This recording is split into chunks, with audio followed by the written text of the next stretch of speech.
नमस्कार, मैं हूं प्रतीक्षा मिश्रा और दिल्ली पुलिस दिस वीक में आपका स्वागत है।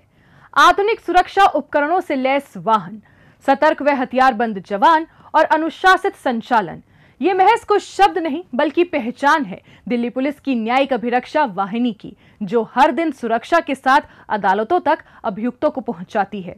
यकीन मानिए, अभियुक्तों को कोर्ट तक सुरक्षित और समय पर पहुंचाना कोई आसान काम नहीं है, लेकिन ये वाहिनी जिस दक्षता से अपने कार्य को अंजाम देती है, उससे ये काम मुश्किल नहीं रह जाता है। रिपोर्ट देखिए। देश की राजधानी दिल्ली, जहां की अदालतों में हर दिन न्याय की कसौटी पर हजारों मामलों की सुनवाई होती है। ऐसे में अभियुक्तों का सुरक्षित और समय पर अदालत पहुंचना एक बुनियादी जरूरत है, ताकि न्यायिक प्रक्रिया पूरी तरीके से सुचारू बनी रहे। जाहिर है कि अभियुक्तों को सुरक्षित लाना और ले जाना एक बेहद जटिल, चुनौतीपूर्ण और जिम्मेदारी भरा कार्य है, जिसको बखूबी निभा रही है दिल्ली पुलिस की न्यायिक अभिरक्षा वाहिनी, जो वरिष्ठ अधिकारियों के कुशल नेतृत्व में एक साइलेंट वॉरियर की भांति पूरी दक्षता, निष्ठा और अनुशासन के साथ अपने कर्तव्यों का निर्वहन करती है। अक्यूज्ड की सुरक्षा, उसका प्रोडक्शन सेफ, वो ही हमारी जिम्मेदारी है। अक्यूज सेफ रहेगा, उसको किसी तरह का कोई हार्म ना हो, किसी बाहर के स्टाफ से या अंदर आपस में कोई झगड़ा हो के कुछ भी ना हो, वो सारी जिम्मेदारी हमारी वाहिनी में होती है। जब हम जेल से ले लेते हैं और प्रोड्यूस करके वापस सेफ पहुंचाना, ये सारा हमारी जिम्मेदारी है। पूरा एक मैनुअल हमने बना रखा है, उसमें अलग अलग ड्यूटीज़ हैं। चेकिंग फ्रिसिंग स्टाफ क्या करेगा, क्या नहीं करेगा, डूज डोंट सब कुछ है। ऐसे प्रोडक्शन में आप क्या एहतियात बरतेंगे, कैसे क्या ध्यान रखेंगे, और वो सारा ट्रेनिंग में होता है। प्लस उसके बाद हर स्टाफ हमारा सवेरे चाहे लॉकअप का है, चाहे हमारा जेल गार्डी गार्ड है, चाहे जेल पे जो स्टाफ, हर एक की प्रॉपर डेली ब्रीफिंग होती है। ब्रीफिंग करने के बाद ही उनको किया जाता है, या हाई वैल्यू टारगेट है या हाई रिस्क टारगेट है, वेरी हाई रिस्क टारगेट है, तो जो अक्यूज्ड है उन सब के स्टाफ की प्रॉपर ब्रीफिंग होती है। बाकायदा उसका अरेंजमेंट और सब निकलता है, और ब्रीफिंग दे के ही उनको बताया जाता है कि आज जिस टारगेट को या जिस अक्यूज्ड को या जिस उसको लेके जा रहे हैं हम अभियुक्त को, तो उसके लिए हमारी क्या क्या रिस्पॉन्सिबिलिटी है। दिल्ली पुलिस की न्यायिक अभिरक्षा वाहिनी का प्रमुख दायित्व केंद्रीय जेलों से विचाराधीन कैदियों और दोषियों को राजधानी की विभिन्न अदालतों तक सुरक्षित और समयबद्ध रूप से लाना ले जाना है। इसके अतिरिक्त ये वाहिनी बीमार अभियुक्तों को अस्पतालों में इलाज के लिए ले जाती है, जहां उन्हें 24 घंटे सुरक्षा प्रदान की जाती है। न्यायालय के आदेश के मुताबिक अन्य राज्यों की अदालतों में अभियुक्तों को पेश करने की जिम्मेदारी भी इस वाहिनी की होती है। साथ ही जब दूसरे राज्यों की पुलिस को दिल्ली में पेशी के दौरान सुरक्षा की जरूरत होती है, तो ये इकाई उनके लिए वाहनों और सुरक्षा कर्मियों की व्यवस्था भी करती है। इसके अलावा एनआईए और सीबीआई जैसी जांच एजेंसियों के अनुरोध पर गिरफ्तार व्यक्तियों को सुरक्षा उपलब्ध कराना भी इसकी कार्यप्रणाली का हिस्सा है।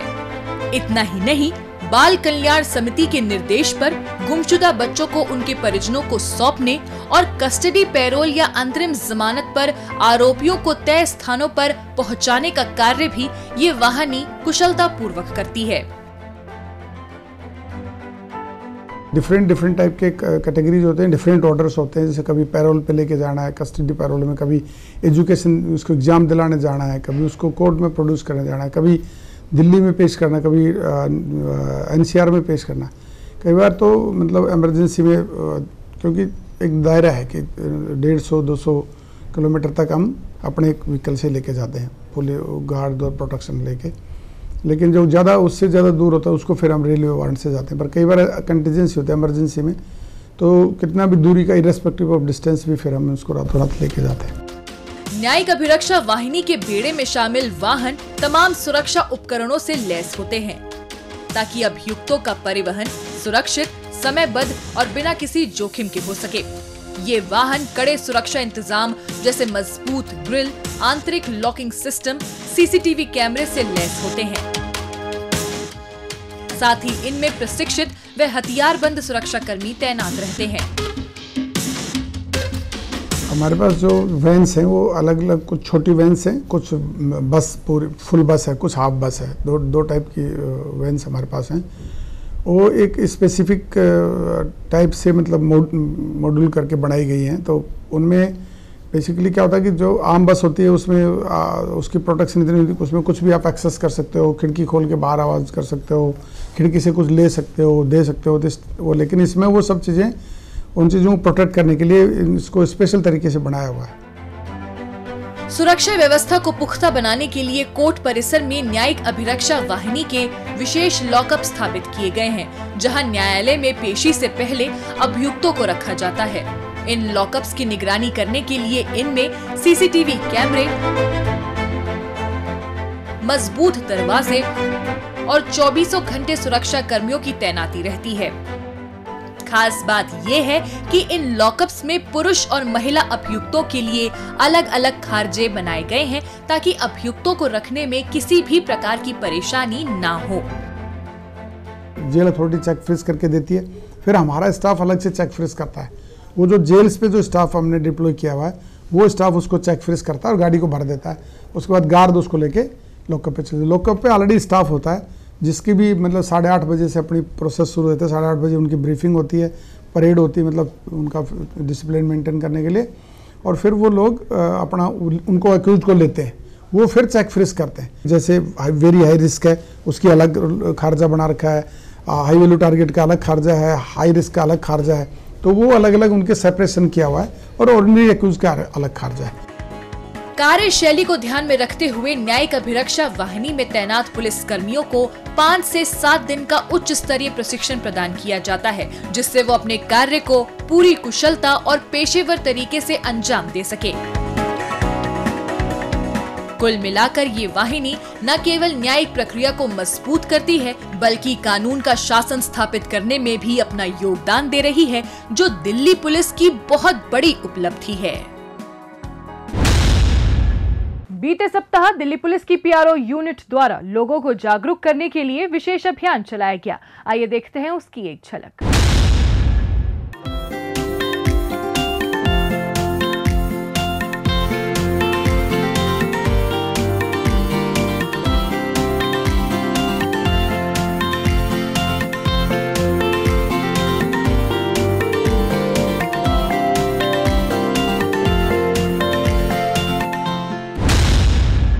अब पेश है दिल्ली पुलिस के पिछले हफ्ते के एक्शन की कहानी, आंकड़ों की जुबानी।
और अब डालते एक नजर पिछले दिनों सुर्खियों में रही दिल्ली पुलिस की कुछ महत्वपूर्ण उपलब्धियों पर। चोरी के मोबाइल फोन्स की तस्करी करने वाले अंतर्राज्य गिरोह का दक्षिण जिला पुलिस ने भंडाफोड़ किया है। इस मामले में पुलिस ने 8 आरोपियों को गिरफ्तार किया है। पकड़े गए आरोपी दिल्ली के अलग अलग इलाकों से चोरी किए गए मोबाइल फोन्स को कोलकाता के रास्ते बांग्लादेश में सप्लाई किया करते थे। पुलिस को डीटीसी बसों में चोरी की वारदातों को अंजाम देने वाले एक गिरोह के संबंध में महत्वपूर्ण सूचना मिली थी। इसी आधार पर पुलिस ने संभावित स्थान पर जाल बिछाया और 4 आरोपियों को अपनी गिरफ्त में ले लिया। पुलिस द्वारा इनसे की गई पूछताछ के दौरान चोरी किए गए मोबाइल फोन्स की कोलकाता के रास्ते बांग्लादेश में सप्लाई किए जाने का खुलासा हुआ। इसके बाद पुलिस ने कोलकाता और दिल्ली के अलग अलग स्थानों पर छापेमारी की और अन्य 4 आरोपियों को भी गिरफ्तार करने में कामयाब रही। इस नेक्सस का मेन रीज़न ये था क्योंकि इंडिया में जो अपना CR पोर्टल है गवर्नमेंट ऑफ इंडिया का, उस पोर्टल पे जब एक बार मोबाइल चोरी हो जाता है और उसको हम ब्लॉक कर देते हैं तो इंडिया में कहीं भी वो मोबाइल यूज़ नहीं हो सकता है। इस पूरे टेक्नोलॉजिकल जो एडवांसमेंट है हमारा, उसको डॉज करने के लिए ये लोग यहाँ से बांग्लादेश भेजते हैं ताकि बांग्लादेश में मोबाइल यूज़ हो सके। पुलिस ने आरोपियों के कब्जे से करीब 50 लाख रुपए कीमत के 294 मोबाइल फोन बरामद किए हैं। द्वारका जिला पुलिस के साइबर पुलिस थाने की टीम ने एक high profile admission fraud syndicate का पर्दाफाश करते हुए 2 आरोपी कुशाग्र श्रीवास्तव और चिन्मय सिन्हा को गिरफ्तार किया है। इनकी गिरफ्तारी से पुलिस साइबर धोखाधड़ी के 31 मामलों को सुलझाने में सफल हुई है। आरोपी खुद को एडमिशन कंसल्टेंट बताकर भोले भाले लोगों से संपर्क करते और फिर उनके बच्चों को दिल्ली के प्रतिष्ठित यूनिवर्सिटीज और कॉलेजों में मैनेजमेंट कोटे के अंतर्गत एडमिशन दिलाने का झांसा देकर उनसे अच्छी खासी रकम ऐंठ लिया करते थे। पैसे मिलने के बाद आरोपी लोगों से अपना संपर्क तोड़ लेते थे और अपना ऑफिस बंद कर फरार हो जाते थे। इसी तरह से आरोपियों ने दिल्ली पुलिस की एक हेड कांस्टेबल से 2,30,000 रुपए की ठगी की थी। इस मामले की शिकायत मिलने पर साइबर पुलिस थाने की टीम फौरन जांच पड़ताल में जुट गई और टेक्निकल सर्विलांस की मदद से आरोपियों की लोकेशन को ट्रैक कर उन्हें गाजियाबाद से गिरफ्तार कर लिया। पुलिस ने आरोपियों के कब्जे से 1,34,66,000 रुपए कैश, 6 मोबाइल फोन, 1 लैपटॉप और दस्तावेज बरामद किए हैं। दिल्ली पुलिस स्पेशल सेल ने Harry boxer Rohit Godara gang के 4 शातिर बदमाश कार्तिक जाखड़, कविश फुटेला, मनोज सहारण और पवन कुमार को गिरफ्तार किया है। पकड़े गए आरोपियों पर देश के अलग अलग राज्यों में हत्या की कोशिश, रंगदारी और आर्म्स एक्ट सहित कई गंभीर आपराधिक मामले दर्ज हैं। इस स्पेशल सेल को गुप्त सूचना मिली थी कि Harry boxer Rohit Godara gang के सदस्य न्यू अशोक नगर स्थित धर्मशिला कैंसर हॉस्पिटल के नजदीक आने वाले हैं। इसी आधार पर पुलिस टीम ने संभावित स्थान पर जाल बिछाया और मुठभेड़ के बाद कार्तिक जाखड़ और कविश फुटेला को धर दबोचा। इनसे की गई पूछताछ के आधार पर पुलिस ने मोहाली के एक होटल में दबिश देकर मनोज सहारण और पवन कुमार को भी गिरफ्तार कर लिया। न्यू अशोक नगर के एरिया से सबसे पहले पकड़ा कार्तिक जाखड़ और उसके साथ कविश फुटेला। कार्तिक कई सारे एक्सटॉर्शन के केसेस जो कि बड़े सेंसेशनल एक्सटॉर्शन केसेस है राजस्थान के, उनमें वांछित है। इसके साथ कविश फुटेला पकड़ा गया है, वो भी उसकी भी कई प्रीवियस इन्वॉल्वमेंट भी और वो भी कई केसेस में वांटेड है।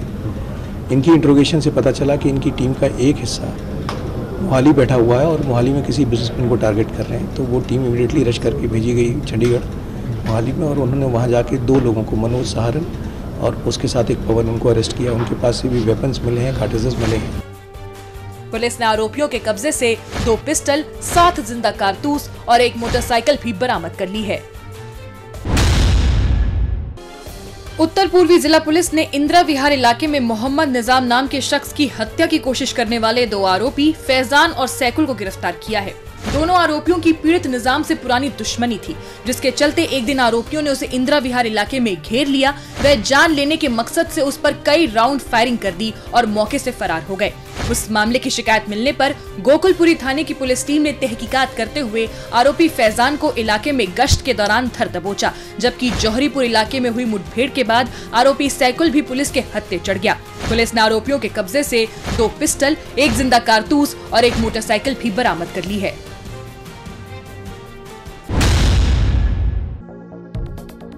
दिल्ली पुलिस की क्राइम ब्रांच ने ड्रग सप्लाई करने वाले अंतर्राष्ट्रीय गैंग का भंडाफोड़ करते हुए 2 नाइजीरियन नागरिक सहित 6 आरोपियों को गिरफ्तार किया है, जिनमें एक महिला भी शामिल है। पकड़े गए आरोपी नाइजीरियाई नागरिकों से मेथाम्फेटामाइन लेकर उसे बेंगलुरु और केरल में सप्लाई किया करते थे।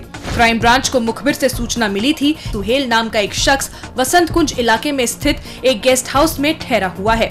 इस अहम सूचना पर पुलिस ने वहां छापा मारा और सुहेल सहित इसके साथी सृजन को धर दबोचा। इनकी निशानदेही पर पुलिस ने मोहन गार्डन इलाके से नाइजीरियाई नागरिक टोबी डे को और ग्रेटर नोएडा से चिकवाडो नाके किंगसले को गिरफ्तार किया है। जांच पड़ताल को आगे बढ़ाते हुए पुलिस बेंगलुरु पहुंची और वहां से आरोपी महिला सुहा फातिमा और मोहम्मद जहीद को दबोचने में कामयाब रही। इनिशियली हमें जो इन्फॉर्मेशन मिली थी उसमें हमने 2 लोग पकड़े थे जो वसंत कुंज के क्षेत्र में थे और जब उनके पास हमने रेड करी तो 6 किलो मेथाम्फेटामाइन उनके पास से हमें पोजीशन से मिला। एक के पास 2 किलो था, दूसरे के पास 4 किलो था और इनका इंटेंशन इसको बेंगलोर भेजना और केरला भेजना था ताकि वहाँ पे आगे ये लोग सप्लाई कर सकें। पुलिस ने आरोपियों के कब्जे से 21 करोड़ रुपए कीमत की 7 किलोग्राम मेथाम्फेटामाइन भी बरामद कर ली है। उत्तरी जिला पुलिस ने अवैध हथियार बनाने वाली फैक्ट्री का भंडाफोड़ करते हुए 3 आरोपी विजय, विजेंद्र और हनवीर को गिरफ्तार किया है। सराय रोहिल्ला पुलिस थाने की टीम ने इलाके में एक शख्स पर हुई फायरिंग के सिलसिले में एक नाबालिग को अभिरक्षा में लिया था, जिससे की गई पूछताछ में खुलासा हुआ कि उससे बरामद पिस्टल अलीगढ़ निवासी विजय से ली गई थी। इस पर फौरन पुलिस टीम अलीगढ़ पहुंची और उसकी खोजबीन करते हुए आरोपी विजय को गिरफ्तार कर लिया। इसकी निशानदेही पर पुलिस ने मथुरा से विजेंद्र को भी धर दबोचा। जांच पड़ताल को आगे बढ़ाते हुए पुलिस अलीगढ़ के जट्टारी में स्थित अवैध हथियार बनाने के कारखाने पर पहुंची और वहां से हनवीर को अपनी गिरफ्त में ले लिया। पुलिस ने उस फैक्ट्री से 6 देसी कट्टे, 12 अधूरे कट्टे, 6 जिंदा कारतूस भी बरामद कर लिए हैं। बाहरी उत्तरी जिले की एंटी नार्कोटिक सेल ने हेरोइन सप्लाई करने वाले गैंग का भंडाफोड़ करते हुए आरोपी पति पत्नी नरेंद्र और ज्योति सहित अफसाना नाम की एक अन्य महिला को गिरफ्तार किया है। मुखबिर से हेरोइन सप्लाई की गुप्त सूचना मिलने पर एंटी नार्कोटिक सेल ने सबसे पहले आरोपी महिला अफसाना को भलसवा डेरी इलाके से गिरफ्तार किया। इससे की गई पूछताछ में हेरोइन सप्लाई करने वाले नरेंद्र और ज्योति का नाम सामने आया, जिन्हें बुराड़ी इलाके में दबिश देकर पुलिस ने अपनी गिरफ्त में ले लिया। सीक्रेट इंफॉर्मेशन पे एक्ट करते हुए अफसाना नाम की एक लेडी को पकड़ा और उसके पास से 300 ग्राम हीरोइन जब्त किया। उसके उपरांत NDPS 21 सेक्शन के अंडर केस दर्ज करते हुए फर्दर इंटरोगेशन में ये पता चला कि इस लेडी ने, जो जहांगीरपुरी की रहने वाली है अफसाना, उसने नरेंद्र और ज्योति, एक कपल है जो बुराड़ी में रहते हैं, उनके पास से ये हीरोइन ले ली थी और वो भलसवा डेयरी में डिलीवर करने के लिए आ रही थी। तो उसी पे एक्ट करते हुए फर्दर ये नरेंद्र और ज्योति, इनके घर पे जब रेड की गई तो उनके पास से 700 ग्राम हीरोइन और मिला। तो लगभग टोटल 1 किलोग्राम हीरोइन इस केस में जब्त की गई। आरोपियों के कब्जे से 4 करोड़ रुपए कीमत की हीरोइन जब्त करते हुए पुलिस इनके नेटवर्क और सप्लाई चेन की जांच करने में जुट गई है। क्राइम ब्रांच ने नकली इनो, सेंसोडाइन पेस्ट और सिगरेट बनाने वाले सिंडिकेट का भंडाफोड़ करते हुए गैंग के मास्टरमाइंड ओनम जैन सहित 6 आरोपियों को गिरफ्तार किया है। क्राइम ब्रांच की टीम को रोहिणी के विजय विहार फेज 1 और कश्मीरी गेट के केला घाट मार्ग पर नकली इनो, सेंसोडाइन पेस्ट और सिगरेट के गोरख धंधे की सूचना मिली थी। इस पर पुलिस टीम ने संभावित स्थान पर छापा मारा और नकली इनो, सेंसोडाइन पेस्ट और सिगरेट जब्त कर ली। इसके बाद पुलिस टीम ने मजरी, कराला गांव और बवाना के सेक्टर 3 में रेड कर नकली इनो, सेंसोडाइन पेस्ट और सिगरेट बनाने वाली 2 फैक्ट्रियों का खुलासा करते हुए उन्हें सीज कर दिया। रेड के दौरान गैंग के सरगना ओनम जैन पुलिस के हत्थे चढ़ गया, जिससे की गई पूछताछ के आधार पर इस धंधे में शामिल अन्य 5 आरोपियों को भी धर दबोचा। पुलिस ने आरोपियों के कब्जे से 30 लाख रुपए कीमत की नकली इनो, सेंसोडाइन पेस्ट और सिगरेट सहित इसे तैयार करने में इस्तेमाल मशीन और पैकिंग मटेरियल भी बरामद कर लिया है। दिल्ली पुलिस की स्पेशल सेल ने नंदू वेंकट गैंग के 2 शार्प शूटर हर्षदीप और नवीन को सलाखों के पीछे पहुंचाया है। पकड़े गए आरोपी विदेश में बैठे अपने आका नंदू और वेंकट के सीधे संपर्क में थे, जिनके इशारे पर इन्होंने अपने साथियों के साथ मिलकर छावला इलाके में एक व्यवसायी के घर पर ताबड़तोड़ गोलियां बरसाई थी, ताकि डरा धमकाकर उससे 5 करोड़ रुपए की रंगदारी वसूली जा सके। उस वारदात के बाद से ही फरार चल रहे आरोपियों की पुलिस बड़ी सरगर्मी से तलाश कर रही थी। इसी दौरान पुलिस को मुखबिर से सूचना मिली कि छावला इलाके में हुई फायरिंग की वारदात में शामिल 2 आरोपी रोहिणी में अपने किसी परिचित से मिलने के लिए आने वाले हैं। इसी आधार पर स्पेशल सेल ने संभावित स्थान पर जाल बिछाया और मुठभेड़ के बाद दोनों आरोपियों को काबू कर लिया। वेंकट गर्ग ने इनको सोशल मीडिया के थ्रू रिक्रूट किया था और उसके बाद इनसे बात करने लगा था। इसमें इन लड़कों को बाहर भेजने के लिए, डंकी रोड से बाहर भेजने और सेटल कराने का प्रलोभन दिया गया था, पर साथ ही ये कहा गया था कि उससे पहले कुछ वारदातें कर लें। ये वारदात उसी प्रलोभन के का एक हिस्सा थी और इनका नंदू से डायरेक्ट राब्ता करा दिया गया था, जहां ये नंदू से डायरेक्ट सोशल मीडिया एप्लीकेशंस के थ्रू टच हुए। पुलिस ने आरोपियों के कब्जे से 2 पिस्टल और 7 जिंदा कारतूस भी बरामद कर लिए हैं। साइबर क्राइम से निपटने और लोगों को इसके प्रति जागरूक करने के उद्देश्य से हाल ही में गृह मंत्रालय के भारतीय साइबर अपराध समन्वय केंद्र यानी I4C ने दिल्ली पुलिस और NCR के अन्य पुलिस दलों के सहयोग से mega cyber crime awareness campaign का आयोजन किया। जिसके तहत दिल्ली के सभी जिलों के साइबर पुलिस थानों ने राजधानी में 45 नुक्कड़ नाटक आयोजित किए, जिसमें अलग अलग स्कूलों और कॉलेजों के छात्र छात्राओं ने भाग लिया। इस दौरान उन्होंने लोगों को साइबर स्वच्छता और सुरक्षित डिजिटल व्यवहार के तौर तरीकों से अवगत कराया। इसके साथ लोगों को धोखाधड़ी की स्थिति में आधिकारिक रिपोर्टिंग चैनल का कैसे और कहां उपयोग करें, इसके बारे में भी विस्तार से जानकारी प्रदान की गई। नई दिल्ली के इंडिया इंटरनेशनल सेंटर में आयोजित हुए इस अभियान के समापन समारोह में दिल्ली पुलिस के विशेष आयुक्त क्राइम देवेश चंद्र श्रीवास्तव सहित अन्य वरिष्ठ पुलिस अधिकारियों की गरिमामयी उपस्थिति रही। इसके साथ साथ I4C Gurugram police, Noida police और गाजियाबाद पुलिस के अधिकारी भी मौजूद रहे। इस दौरान विशेष नुक्कड़ नाटक का मंचन भी किया गया, जिसके जरिए लोगों को साइबर क्राइम से बचने के तौर तरीकों के बारे में विस्तार से बताया गया। साइबर क्राइम के जो विक्टिम्स हैं उनको ये अपील करना चाहूँगा कि जल्दी से जल्दी जो I4C जो मिनिस्ट्री ऑफ होम अफेयर्स की एक वेबसाइट देती है, national cyber crime reporting portal, वहाँ पे अपना www.cybercrime.gov.in वहाँ पे तुरंत अपनी रिपोर्ट दर्ज करवाएं। उसके बाद वो पूरे देश भर में जो भी कंसर्न पुलिस स्टेशन या साइबर पुलिस स्टेशन होता है उनको जाती है। और उसके अलावा एक टोल फ्री नंबर है 1930, उस पर भी अपनी शिकायत दर्ज करवा सकते हैं। इस अभियान को सफल बनाने में योगदान देने वाली संस्थाओं और छात्रों को पुरस्कार प्रदान कर सम्मानित किया गया। इसके अलावा इस कार्यक्रम के दौरान राष्ट्रीय साइबर हेल्पलाइन नंबर 1930 और national cyber crime reporting portal यानी www.cybercrime.gov.in के बारे में जागरूक किया गया। साथ ही नागरिकों को साइबर दोस्त जैसे आधिकारिक सोशल मीडिया प्लेटफॉर्म को फॉलो करने की भी अपील की गई, जिससे वो साइबर अपराध के बारे में जानकर सुरक्षित रह सकें। द्वारका जिला पुलिस ने हजारों लोगों की जिंदगी बचाकर एक मिसाल कायम की है। हरियाणा के बहादुरगढ़ स्थित मुंगेशपुर ड्रेन का 50 फीट ऊंचा बांध टूटने से झड़ौदा कला और बाबा हरिदास नगर क्षेत्र की कॉलोनियों में लगभग 5 फुट तक पानी भर गया था। हालात अचानक इतने बिगड़े कि लोगों की जान संकट में फंस गई। जैसे ही ये सूचना द्वारका जिला पुलिस को मिली तो पुलिस की कई टीमें तत्काल मौके पर पहुंची और रेस्क्यू ऑपरेशन चलाकर सभी लोगों को सुरक्षित निकालने में सफल रही। पुलिस की कार्यकुशलता और मुस्तैदी की बदौलत इतने बड़े संकट के बावजूद जानमाल का कोई नुकसान नहीं हुआ। सुरक्षित बचाए गए लोगों को अस्थायी रूप से झड़ौदा कला के सरकारी स्कूलों में ठहरा दिया गया है। दिल्ली पुलिस की क्राइम ब्रांच ने भागीदारी जन सहयोग समिति के सहयोग से नशा मुक्त दिल्ली 2027 अभियान और राष्ट्रीय शिक्षक दिवस समारोह की थीम पर एक जागरूकता कार्यक्रम का आयोजन किया। NDMC के कन्वेंशन सेंटर में इस कार्यक्रम का समापन समारोह आयोजित किया गया, जिसमें विशेष आयुक्त पुलिस क्राइम देवेश चंद्र श्रीवास्तव और अन्य गणमान्य अतिथियों की गरिमामयी उपस्थिति रही। इस अवसर पर नशा मुक्त दिल्ली अभियान में रचनात्मक सहयोग देने वाले सदस्यों को सम्मानित किया गया। मध्य जिले के करोलबाग पुलिस थाने की टीम की संवेदनशीलता और तत्परता के चलते ऑस्ट्रिया निवासी एक महिला का खोया हुआ बैग वापस मिल गया।